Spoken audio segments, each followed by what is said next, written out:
प्राचीन समय में पर्वतराज हिमालय अपने महल में अपनी दो सुंदर और गुणवान बेटियों के साथ रहते थे, नर्मदा और सोनभद्रा। नर्मदा का स्वभाव तेज, स्वतंत्र और स्वाभिमानी था, जबकि सोनभद्रा बेहद सरल, शांत और आज्ञाकारी थी। दोनों बहनें रूप और तेज में अद्वितीय थीं, परंतु प्रकृति से बिल्कुल भिन्न। समय आने पर हिमालय ने बेटियों के विवाह की बात शुरू की। परंपरा के अनुसार बड़ी बेटी का विवाह पहले होना चाहिए था, लेकिन किसी कारण हिमालय ने छोटी बेटी सोनभद्रा का संबंध पहले तय कर दिया। नर्मदा को यह बात बिल्कुल अच्छी नहीं लगी। उन्हें लगा कि पिता ने उनके सम्मान को प्राथमिकता नहीं दी और उनके स्थान को कम आंका। अपनी उपेक्षा से आहत होकर नर्मदा ने एक दृढ़ प्रण लिया। उन्होंने कहा कि जो भी उनसे विवाह करना चाहेगा, वह स्वयं उनके पास आएगा और पहले पहुंचेगा, तभी वे विवाह मानेंगी।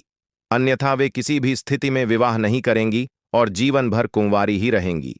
यह प्रण नर्मदा के स्वाभिमान और स्वतंत्र विचार को स्पष्ट दिखाता था। विवाह का शुभ मुहूर्त आया। महल में देवता, आर्षि मुनि और अतिथि पहुंचने लगे। सोनभद्रा को विवाह के लिए सजाया गया, परंतु नर्मदा पूरी गंभीरता और गरिमा के साथ चुपचाप बैठी रहीं। सभी की निगाहें इस बात पर थीं कि वर कब पहुंचता है।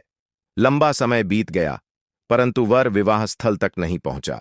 संदेश आया कि वह रास्ता भटक गया है और समय पर नहीं आ सकता। यह सुनकर नर्मदा के भीतर अपमान और क्रोध का मिश्रण उमड़ पड़ा। उन्हें लगा कि यह न सिर्फ उनके प्रण का उल्लंघन है, बल्कि उनके सम्मान की भी अनदेखी है। अपमानित नर्मदा तुरंत उठीं और पिता से कहा कि ऐसा वर जो उन्हें प्राथमिकता नहीं दे सकता, उससे वे विवाह नहीं करेंगी। उन्होंने अपना लिया हुआ प्रण दोहराया और घोषणा की कि वे सदैव कुंवारी ही रहेंगी। यह कहकर वे विवाह स्थल से दूर चली गईं और जिस दिशा में वे चलीं, वही दिशा आगे चलकर नर्मदा नदी का अद्भुत प्रवाह बनी। कहते हैं कि इसके बाद नर्मदा बिना थमे, बिना मुड़े निरंतर भूमि पर बहती चली गईं। दूसरी ओर सोनभद्रा कई बार रुकी, मुड़ी और धीमी पड़ी।